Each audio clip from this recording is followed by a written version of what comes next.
The Dolor Factor is sponsored by Ladera, a romantic paradise. Lime, value every moment. Illuminous, your transformation begins here. Inside Out, everything for your home, inside and out. And supported by the Cultural Development Foundation, Creativity, Culture, Community. On the Dolor Factor, we'll be discussing the role of parents in today's society and how government agencies tend to automatically defer to the mother in most cases involving the raising of children. Who says mothers know best?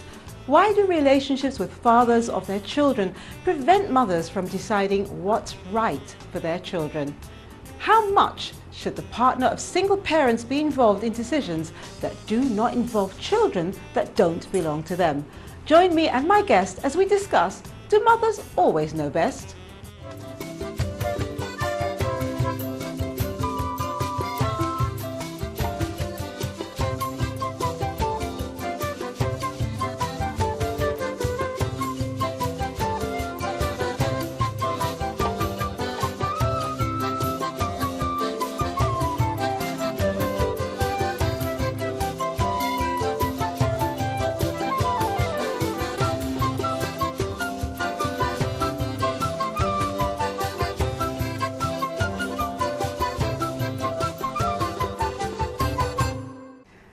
Hello, I'm Delia Dolor. Welcome to the new Dolor Factor.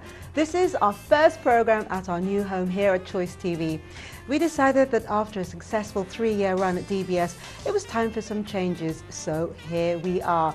I hope you like our new furniture and accessories on our new set, which are provided by our sponsor Inside Out and Choice TV, and I hope you enjoy our new format, style and overall approach to the program. Joining me as my first guest is Mrs. Rumelia Dalphinis-King. Rumelia, welcome to the Dolor Factor. Thank you. I'm so glad to see you here. Yes. I'm so glad to see you here because I think we have such an important message to give everyone. Yes, we do. Yeah. And we're going to be talking about mothers know best. Yes. All right. What is the ultimate aim for you tonight? What would you like the viewers to take away? Well, to take away from the fact from this program, the fact is, you will always be your children's parents. No matter what happens between the two of you, you should still remain the anchor for your children. Not to be involved in each other's emotions, but to be involved in caring and nurturing your children. To look outside of yourself rather than inside of yourself when it comes to the caring of your children. And you've had lots of experience Yes. in advising. In Yes. which capacity have you been doing that? Well, I've recently retired as the Director of Family Court after 17 plus young. years. Yes. That's fantastic. Yeah, thank you very much. So maybe I needed that relaxation time. Yes. And in that capacity, and the capacity as a counsellor and a parent coordinator, I worked with a lot of parents and still continue to work with parents who are separating and divorcing, and how to lessen the emotional impact of the divorce and separation for the children. That is paramount to a lot of parents. And in going to court, what is going to happen, how things are going to be looked at, and that what is really paramount for someone like me, and should be for all parents, is the best interest of the children. And the children always suffer, and you want to lessen that for kids. Yes, and definitely that's what we're going to be talking about, not Yes. just the procedures of going into court, No. but how you can behave as parents to prevent it from That's going into that. Exactly, Great. exactly. Now, Rumelia, before we get into our topic, I'd like to introduce viewers to Show and Tell, where we will briefly highlight current events and other topics that are making waves on social media and creating conversations around the water cooler. And I actually need your help for this. Is that okay? Okay, no problem. So you're going to do the show and I'm going to do the telling? Or? We'll just see how it goes. Okay. All right then. When I saw this, I had to laugh. Mm-hmm. And it's all about trying not to make somebody laugh. Okay, So let's see if it makes you laugh. okay, let's go. Right up to him, yeah. You gotta go right up to him, yeah. Just can't touch him. Who is he? Hold it again. We're in this thing together, right? Damn it. A little closer. We were together in school, me and him. He went his own way. So I'm standing here. Okay. I'm only here for a couple minutes. So how long do you know this man? 30 years. 30 years you've been together and you've been to school where? School? Kensington. Hogwarts. You've been to Kensington together? And you've learned, did you learn martial arts together? Yeah. And I had this nice sword. well, I know him. He was never talkative. I remember in school. He used to sit by himself and read books. I was just this guy fooling around and having fun. He was just reading. You were asking questions, you would answer with his head. Yeah, no, What's your name? No. What? Is that a name? Shake of a head is not a name. Please say your name. And by recess, you know, you're just this guy just hanging out. His mother always picked him up from school. You know, he's that type of guy until he was 20. His mother picked him up from school.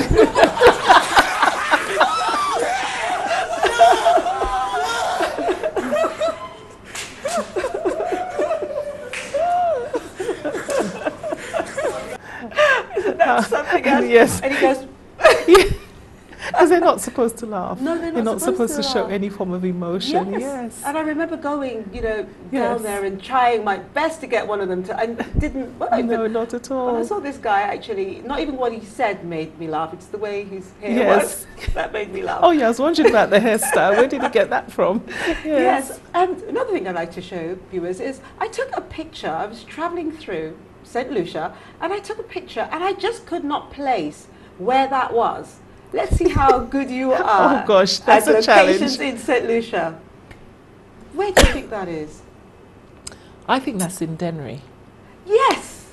Oh, aren't I That's good? excellent. Yes. Yes, that is Dennery. Yes. I put it on the Dolor Factor Live Facebook page, and within about 5 minutes, I had all these answers. And I remembered coming back from Uranora one afternoon, and just when going to Dennery and thinking, my gosh, Dennery is a village that my father was born in, and we stayed there for a Okay. little while. Uh-huh. And it never looked so beautiful. It is a very It's beautiful, so beautiful, place. isn't it, up there? Yes, when you're driving, you know, down to Viewfort and you just look across, it just looks so lovely, doesn't it? We're so blessed to be in St. Lucia. Oh, aren't we? Yes. And the last thing that I want to show you and our viewers, just want to share something with you. We can smile, we can admire, but sometimes we need to be serious and help. See what you can do with this. Yes, the Viewfort Children's Society, Delia, was set up to raise funds to build a children's home in Viewfort for children who have victims of abuse, not just for children of Viewfort, for children anywhere in St. Lucia who needs a home. There wasn't one in the area, and a lot of children remained in their environment. So now we want to actually make a difference and build a home. We're building a 3-bedroom house. We wanted to build a 6-bedroom one, but financial constraint. And we're starting in January 2015, so we're very excited about that. And we will work with the Division of Human Services, so they will be the one referring the children to us. We hope to be ready by next year. In November, on the 15th, we're having our annual fundraising dinner, which we're raising funds. Hopefully, the funds raised from that dinner will go towards furnishing and staffing. And we have entertainment. We have a host, yourself, and Russell Lake, as confirmed, and Lightning Star International, Labyrinth Steel Pan, fashion show, and Genuine 86. And it will be an exciting evening. As usual, I think we put on the best show in the town of Viewfort, and we want to continue that. And this year will be even bigger and better than last year. Thank you. Of course, that was Beverly and John. And to you watching at home, we'd love to show you things that interest you too. So you can send any video clips or photos to the Dolor Factor at choice39.tv with a reason why you think we should share them. And if we use your suggestion, you'll receive a Vestige 758 t-shirt. For those of you who don't know about this line of t-shirts, they were developed through the inspiration of 2 talented St. Lucians abroad, one in Canada and the other in the United States, Tyrone Henry, aka Jiggy Max, and CZ Sean Anthony. And I've also got a gift for Susanna, Nancy Lucian, Deirdre Victoria, and Craig Herman. They've won a bag of Creole goodies from our sponsor, and I'm going to put it here. Here we are. Here's a bag of goodies and lots of stuff inside there as well. Well, why? Because they participated in our Facebook page this week. So join us there too, and next week a gift could be yours. It's Facebook page, Dolor Factor Live. When we return, we'll discuss Mothers Knows Best. And of course, I'm here with Rumelia, and she's the best person we can discuss with this. So please stay with us. We'll be right back.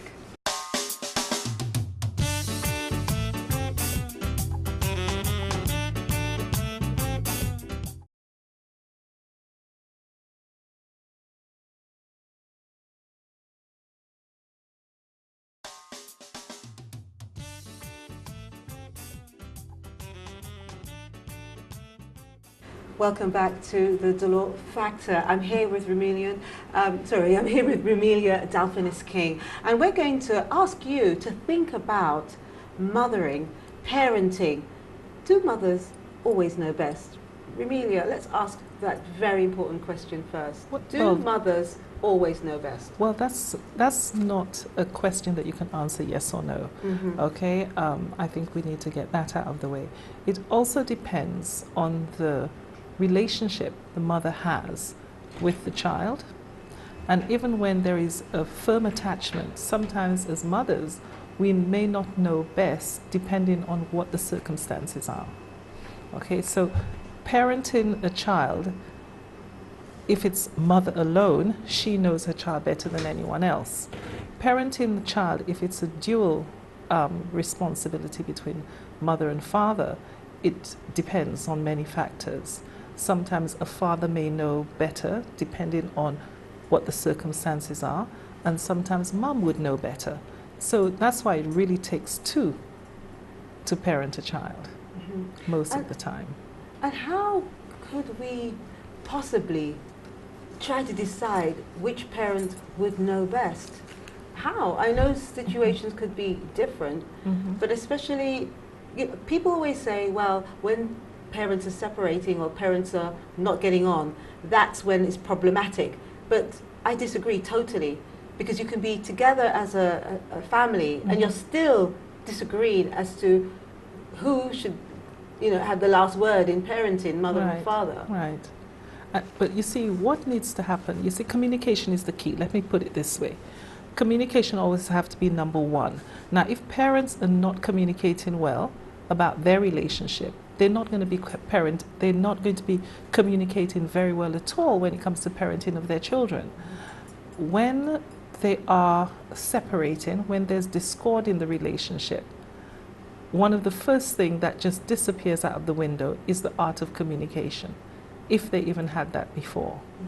And you're right, when things happen, when there are decisions to be made about children, parents ought to be able to sit down, discuss it fully, and come to a joint decision. And this is what children want. And that is if you have an ideal situation when there's a mother and father in the household. So who's going to know best? It just depends. If you sit down, you talk, you look at the pros and cons. Sometimes I may know something that Dad doesn't know. Dad may have an insight on something else that I do not have an insight on. You bring all of that to the table, and then you can make a decision depending on what circumstances the child find themselves in. I mean, we always talk about communication, and it's kind of understood. You must be able to communicate. But why? I mean, why is it important that parents communicate correctly? Well, it's almost common sense, really. Because if you don't communicate, you don't have knowledge. If you don't have knowledge, then you don't know how to proceed, right? Then you don't know how to do any better. There's a saying, when I know better, I will do better.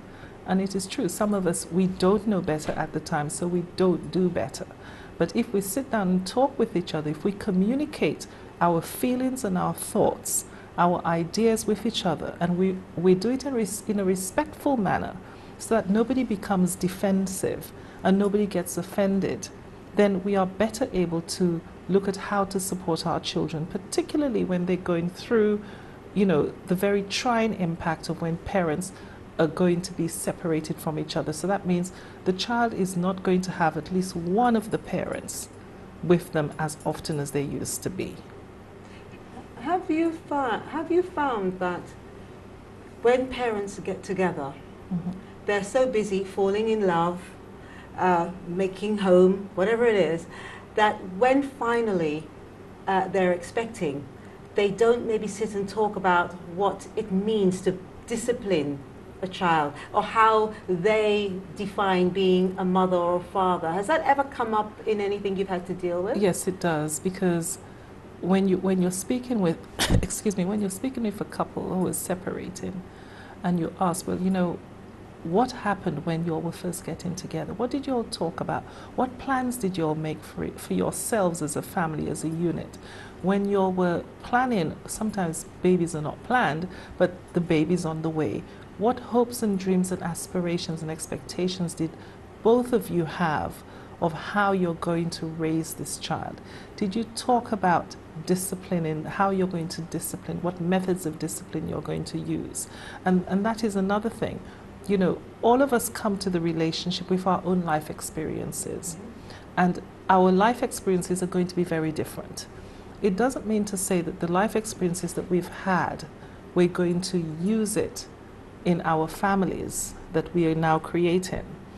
The disciplinary measures that we had experienced as children, it doesn't mean we're going to use it, but some of us do want to use it because we feel that that is, you know, that is the ideal. Why? I wondered why we tend to do things like that.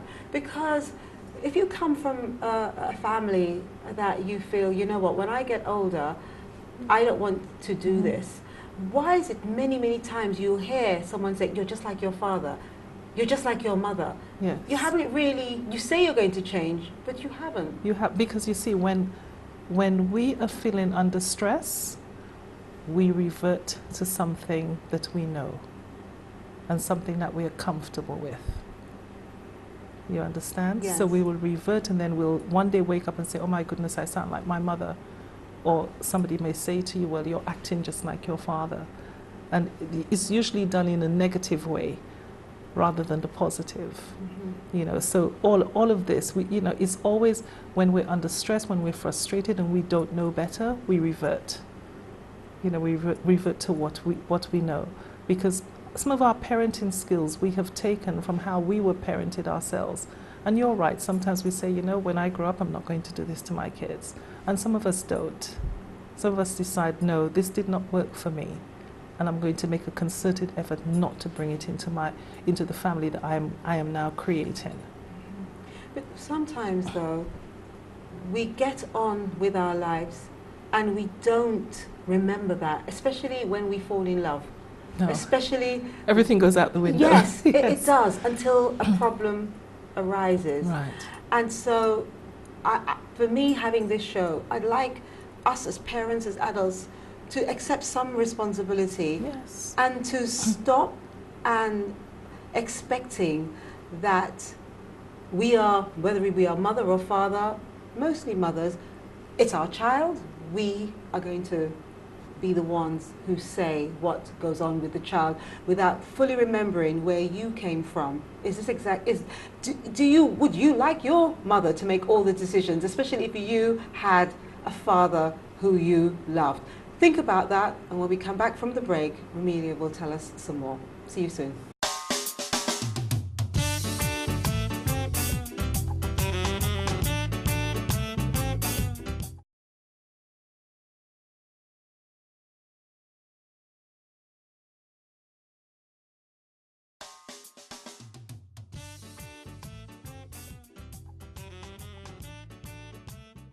Welcome back. We're talking about parenting, and in particular, do mothers always know best? Now, when we ask that question, we automatically think of the fathers, but there's also interference. Yes. From peers, you know, your relatives, From grandparents, so on and so forth. Aunties, whoever.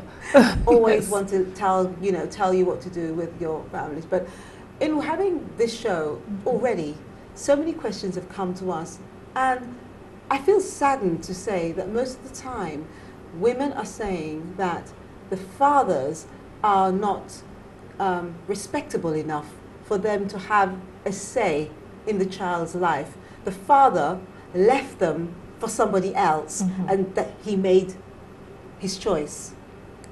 But he hasn't made his choice not to be a father. You see, this is what is essential. He has left the relationship with you, the mother, But does that mean he has left the relationship that he has with his child? You know, one has to separate a relationship that a parent has with the child from a relationship that parents have with each other. Why do some people find that so hard to do? Because it's the connectiveness. They do feel that, you know, if you've left me, then you have betrayed all of us in the family, and you have left us, meaning me, the adult, and the children. But what needs to happen is that the children have to see that the parent is still their parent. Now, the person who has left the relationship must also ensure that they take on their responsibility to continue to parent the children. You know, and so often, as you've just said, why is it so difficult for us to separate the relationship, the intimate relationship we have as adults, from the relationship a child has to have or wants to continue to have with the parent? You know, and children are also easily influenced, especially very young children. You know, they will, if conversations are heard, if conversations are had with the child that is inappropriate, and by inappropriate I mean it's said to the child is made aware of the nitty-gritty of the separation. You know, that mum or dad is feeling very sad and they feeling very bereft and they blame the other party, or when you're sitting down to talk to the child about the separation, or the children about the separation, which sometimes we don't do, right? But it needs to be done, that, you know, mum and dad are no longer going to exist the way that they used to exist, and they're still going to love you. But sometimes we're told, well, dad has decided he wants to be happy with somebody else. You mean an adult would say that to a child? An adult can, yes. And so when you put it like this, the child then feels, well, daddy doesn't love me anymore. You know, and that too is wrong. So sometimes as parents, we, you know, in doing parent coordination, sometimes you have to coach parents as to what words to use for your children. Because let's face it, divorce and separation is a fact of life. It happens. I'm not saying it happens in every family, but it does happen. So how do you prepare children for the changes that they're going to see in their family makeup, in their family structure? And sometimes, yes, the family structure has changed. If there's an introduction of a replacement partner, how are you going to introduce that person to this child without allowing this child to feel that their biological parent is no longer important, but the child has to feel that that biological parent is still an important part of their life and has not gone away. But what are the repercussions when children hear or are led to understand by one parent, well, you're not going to see your father this week because he didn't give me any money for you. It's I've devastating. heard that. Oh yes. He didn't give me any money for you, Yes. so you're not going football. I cannot afford to buy the pair of Yes. shoes, because I've heard all this. I've heard it on the street. Mm-hmm. But I can see him driving in his car up and down. He can put gas in his car, but he can't give me $20 Yes. to put a to give you a plimsoll or a trainer. Yes, yes. What are the repercussions to the child? Because the child can no longer begin to identify with the father or the parent who's no longer in the home. And they also feel that they've been rejected, they've been put to one side because something else is more important than them. So, you know, it does something to their self-esteem, and they become reluctant to even go and see or spend time with that parent. When the parent comes to pick them up, they'll say, no, I don't want to go, because they feel rejected. And when you feel rejected, you get defensive, that, you know, how can I defend myself against more hurt and pain? And maybe the best thing to do is to say, well, I'm not going. I don't want to go with you, you know, or to equate that the love that my father or my mother has for me is equal to the money that is been given to my, you know, my custodial parent in order to take care of me. Now, all of that is inappropriate conversations, you know, telling the child, well, your father didn't put any money, your mother did not buy your school books. You know, I mean, the child ought not to be involved in that part of the conversation. that is for the two adults to deal with. You know, but yes, but the child will feel the impact of it, but the child ought not to be part of that conversation. And would it be fair to say as well that parents don't understand that it doesn't just affect the child at home, it affects the child at school a lot? Yes, because the child gets distracted. You know, instead of focusing on what's going on, they're wondering that when I get home, will there be any dinner? You know, on Friday, will my mom come to pick me up for me to spend the weekend with her? You know, will I be able to go out with my dad on Sunday for the day? You know, these are things that children ought not to be concerned about. We have to protect them as much as possible so that they can go through their childhood as happy as possible. And a childhood is what they should all have, because we all had it, right? And childhood is to be enjoyed, and that is their job. Their job is not to be worried and anxious and nervous about how adults are going to be interplaying between them, and how they themselves are going to react to their parent and how their parent is going to react to them. You know, I think that's one of the things that as adults we really forget about, what it's like to be a child. yes. We were all children once, and we tend to forget what it feels like to feel insecure at home or to feel unhappy That's as a right. child. As an adult, we should be mature enough to handle certain situations that happen to us. But as a child, even if we feel we can cope with it or we can do something, we can't, because our parents dictate to us what we do, how we Exactly. live. Exactly. Why is it as adults we don't remember what it's like to be a child, so that at least we can approach these kind of situations Because and stuff think of happens. the child? You see, stuff happens to us as we grow up. And so we do try to forget, or we want to forget. You know, and that's why sometimes our children turn around and say to us, weren't you ever a child? Don't you remember what happened with you? You know, don't you remember how you enjoyed your childhood? You know, I've not heard that for a while, but I have heard children saying, "I hate you," when you talk bad about the parent that you're not letting them see. This is the Dolor Factor. We'll be right back.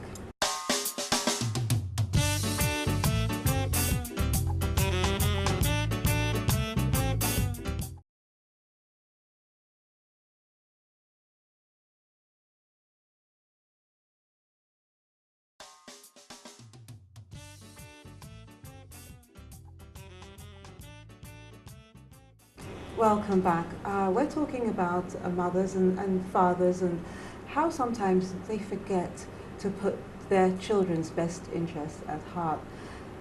The fathers, Rumelia, how it must be very hard for a father, a good father, Yes. to be turned away from the family unit. And I've heard of many instances where good fathers actually want to go to court to do this, not to get anyone upset, but just to have some access to their child. Yes. But yes. men feel there's no point because it's going to be costly, it's going to be lengthy, and that the court is just going to give the child to the mother anyway. Is that a fair comment? It's a fair comment that has been made by many men, but is that the reality? I would say no. In reality, if a man, let's take for instance, there's been a split in the family unit. Supposing they're never married parents and they have a child, and the man is not getting access to his child. Unfortunately, and I use that, you know, quite sadly, there's no legislation that would give a single father full custody of his child unless he has a pre-existing order at the family court. And how is he supposed to get that if he can't get access in the first place? However, the family court does have within its structures social workers who can assist. I mean, I can talk about that, being the ex-director, who can assist through some form of mediation to have this father get access to his child. Okay? Now, if there is a pre-existing order and he feels that he's a better custodian, he can apply for custody of his child. Now, there have been occasions that the man has been proven to be the better parent, and custody is vested in the father with access to mum. How does the court go about proving which is the better parent? Okay, there is a series of things that have to happen. Once the application is before the court, and I hope I'm not speaking out of turn that I'm no longer the director, but I can talk about this, the magistrate asks the social worker to conduct a report, a custody report, into who is the best parent for this child, who serves the best interest of the child. Now, there are times that you do the report and you find that, in fact, the child lives with mum, and it would not be in the child's best interest to remove child from mum, but to give father more access to the child. And they can come to an agreement that can then be placed in court as an order. That is if we're talking about never married parents. Now, if you're talking about a married couple who are in the divorce court, the court has certain things that they have to look at when it comes to the best interest of children. For instance, who has the ability to look after and care for the child, both physically and financially. The bond with the child, the attachment, who's the attachment with? What are the child's opinions? Okay, what do the child want? And also, from the age of, I think, between either 7 or 12, a child can voice its opinion. It doesn't mean that this is what will happen, but at least that opinion can be brought to the court. Okay. I understand that. Right. You've explained that extremely clear. At this point, I'm going to ask our viewers if you'd like to bring something into the discussion. Please feel free to do so. Rumelia, the cost of all this, that's a deterrent to some fathers, especially if they're single parent fathers, single fathers. They think, well, it's going to cost me a lot of money. Yes. I suppose, are there any guidelines, is there any way to make things easier on the pocket when it comes to... When it comes to your children, no. Children will come with a certain amount of financial commitments, and if it is that you're going to challenge, if you're going to bring something to the courts, then it is going to cost you. It's going to cost you in time, it's going to cost you in emotion, it's going to cost you financially. Okay, and that's the reality of the situation. If you're taking the matter to the High Court, there's a cost of an attorney, for instance. You have to take time off work. So sometimes you need to ask yourselves questions. Could we settle this thing without going to court? And that is where you can cut down the cost for yourself and, more importantly, for your child, because the emotional impact of having a custody trial may be too much for your child. You understand? Because, mom or dad may come home and speak to the child and say, oh, I have to go to court today, and it's about, your dad wanting to take you away from me, or your mom not wanting me to see you. The child doesn't need to hear that. The child does not need to feel that they are responsible for your happiness.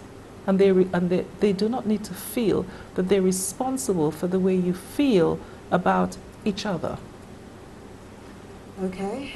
I'm going to read some emails have come through.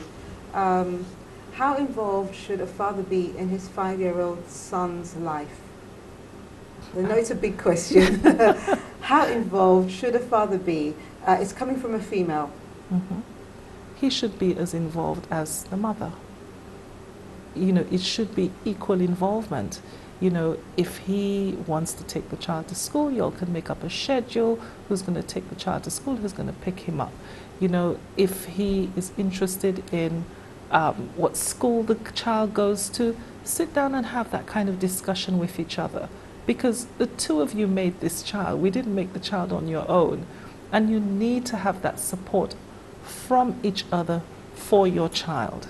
And the child needs to know, here is my dad that I can sit down and I can talk with. Because, even in an intact family, you will find that children will go to one parent with one challenge that they have, but they will go to another parent with another challenge.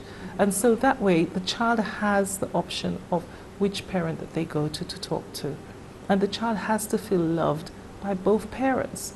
So how involved? He should be as equally involved as you. Okay, I have more questions here, but just to remind viewers, if they would like to ask Rumelia a question or just make your own comment, then feel free to do so. Here's another one. Fathers should be just as involved as mothers, but the reality is that the fathers, in brackets, losers, are never around. So it ends up being the mothers anyway. In some circumstances, yes.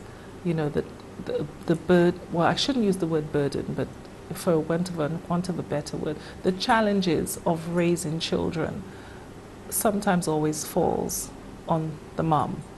And I wouldn't go as far as to call the fathers losers. There might be something preventing them from doing what it is that they ought to be doing to be part of their children's lives. And sometimes they need some encouragement. And if there is a relative who sees that, wait a minute, how come you're not participating in your child's life? When last did you go for your child to spend a weekend? When last did you go to the school? When last did you look at the school report? Then sometimes even us as relatives can prompt them, you know, to say, look, you know, your child needs you. You know? All right, here's another one. Mothers should always have all the say, although sometimes it depends on the circumstance. Dialogue is always best when possible to discuss all perspectives. Mothers are human beings too, and they are subject to guidance and correction. Okay. Okay. You can't argue that enough. one. That's very fair. Enough. They started one way, and then it seems that's that as they were talking, they kind of changed their mind. That's right. Oh no. Yeah. Okay. Well, what's your thoughts? You have just a few moments now to let us know. So when we come back, final wrap up, and let's see where we're heading. So see you soon.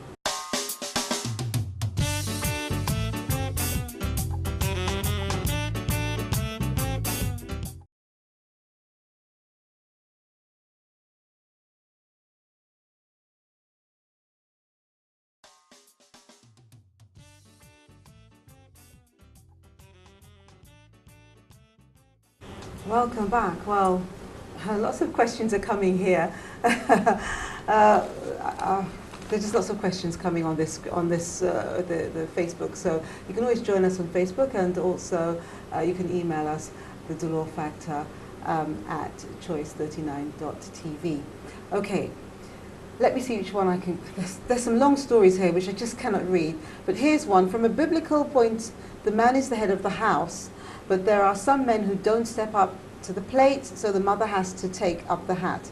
In the case of a step-parent, I've seen situations where the stepmothers and fathers are at odds over this matter, and most times the outcome isn't nice for any one of the parties involved. I'm a single Christian mom, and I do my utmost best according to God's word, and at times I ask myself if I'm being too tough on my 6-year-old, and I would listen to other people speak of their kids. I listen to the news reports involving young people, and I say, I'm not too tough. I've heard parents say that they don't know what to do with a 5, 6, or 7-year-old because they're doing this and they're saying that. Are you kidding me? Please don't get me wrong, my child isn't perfect. Children will test us. It's up to us parents to stand firm. And separated or not, we need to do this together. Yes, we do need to do it together. And when there is a blended family, or when there's a step-parent in the family, before that other adult or the replacement adult steps into the relationship with you and your child, you know, the two of you need to sit down once again and communicate. And whether or not the other parent is not involved in the child's life, you do need to establish that this child has another biological parent, right? And, you know, what role does the step-parent now coming in sees themselves doing? Because you do have some step-parents who will say, not my child, so therefore I'm not going to, 1, guide, 2, have deep conversations with.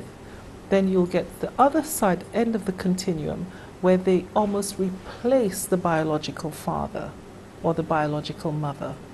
You know, and sometimes you will get the biological parent who's not the residential parent or the custodial parent saying, I don't want the stepmom touching my child. I don't want them disciplining my child. So it has to be a concerted effort by all the adults in that child's life, because you're raising a child in confusion. But you know, what you've just described is very typical and very hard for parents, especially if, let's just say, the father, in this example, is not the role model and they've separated. Yes. And then another man comes along who is a good father role model, who is willing to accept the challenge of not being a father to that child, but guiding that child. And the mother is torn because the biological father perhaps is still around, still wants to take, be part of the child's life, but the father that the mother is with, the man that the mother is with, they see as a better role model.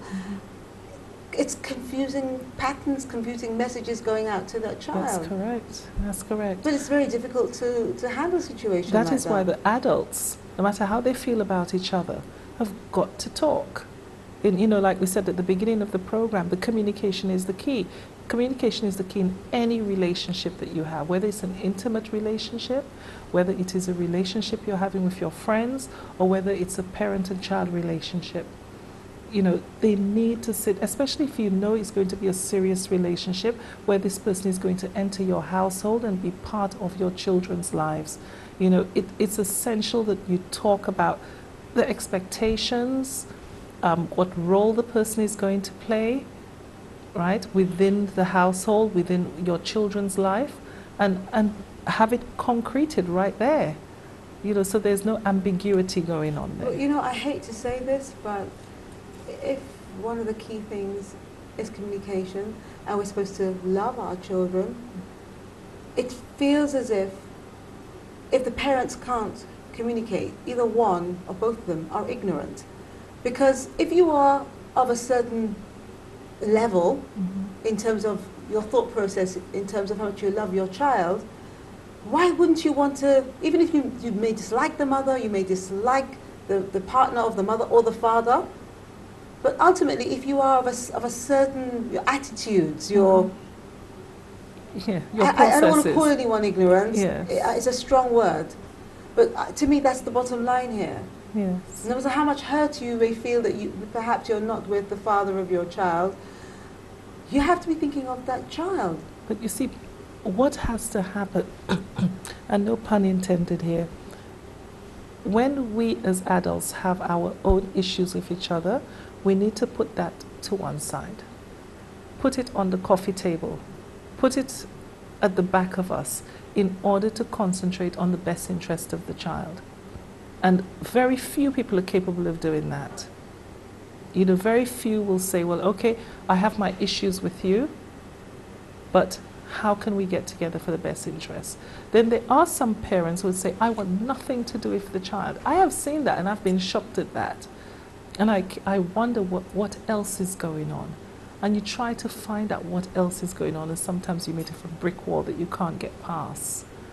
Okay? It seems to me that in certain religions, you go to, if you're getting married, you go to... Yeah, they have premarital counselling. That's right. And they ask all different types of things. I don't know whether questions to do with parenting and, how you feel about raising a child and so on. Do you know whether those kind of questions are part of the counselling that you get before you get married? Well, I don't know, but it should be. Because when it comes to religion sees marriage, one of the functions of marriage is to procreate and have children. So I would suspect that parenting and how you parent and how you parent with each other should be one of the most important parts of premarital counselling. Well, I don't know. I shake my head because we're adults. We're supposed to love our children, but yet when there's a separation, the child is used. The child is used, very much so, and sometimes the child is used to the point where the child's feelings for the other parent is isolated, is taken away, and it becomes like a dysfunctional relationship where the child has this unrealistic hatred even for the non-custodial parent, and that is dependent on what the custodial parent has been feeding the child about the other parent. Sad to hear And this is all like of parental that. alienation. Really, I have to thank you so much. Yeah, thank you, for Delia. having been our first guest. Oh, I'm so here. honoured. And in a way, I'm sorry that it's to me it's sad, Yes. but I hope it's sad and enlightening and will get people to stop and think. Yes, and to be aware of also their behaviour and the impact of their behaviour on their children. Well, thank you so much for being here. Thank you, Delia. Well, it's time I have to say goodbye. So I thanked Rumelia, and I'm going to thank you too for being with us. But here's my parting message. When it comes to deciding who should be caring for our children, it is time to put the children's interests first and stop being emotional. Too many times I hear of parents talking about failed love between themselves in front of the children. Adults, please grow up. Check yourselves and realize you are deeply affecting the adult lives and well-being of your children. Please take a moment to reflect on what I have just said. Why? Because I asked you to.